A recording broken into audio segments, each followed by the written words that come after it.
ఈ మధ్యకాలంలో ఎన్నో జరిగాయి, ఎన్నో ఇబ్బందులు పడాను, ఎన్నో చూస్తున్నారు అందరూ. కానీ కట్టుబట్టలతో రోడ్డు మీద పెట్టారు. నా పిల్లల బట్టలు, మా ఇంట్లో వాళ్ళ బట్టలు ప్రతి ఒక్కటి చిన్నప్పటి నుంచి పెట్టుకుంది ఏది లేకుండా రోడ్డు మీద పెట్టారు ఒక ఊరికి వెళ్ళి వచ్చేసరికి. అండ్ బయటికి ఎక్కడికైనా వెళ్ళేదానికి కార్లు కూడా లేవు, కార్లు తీసుకెళ్ళిపోయారు.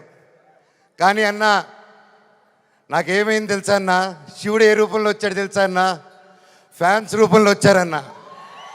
ఇంటి బయట 20 కార్లు పెట్టారన్న నాకు వచ్చి. వాళ్ళే తీసుకొచ్చి ప్రతి ఒక్కరు వచ్చి అన్న మేమున్నాం అని నిలబడారు. దీని అంతట్లో నాకు ఒకటే బాధ, ఇంత చేసినా, ఇంత జరిగినా, ఎంత ఇబ్బందులు పెట్టినా, ఎన్ని కేసులు వేసినా నాకు ఎవరి మీద కోపం రావట్లేదు, బాధ ఒకటే వేస్తుంది. అది నా బలహీనతో, అది వాళ్ళ బలమో నాకు అర్థం కావట్లేదు. ఎన్ని జన్మలైనా ఈ జన్మకు మాత్రం నా కట్టగాలేంత వరకు నేను మోహన్ బాబు గారి అబ్బాయినే, అది ఎవరు మార్చలేరు.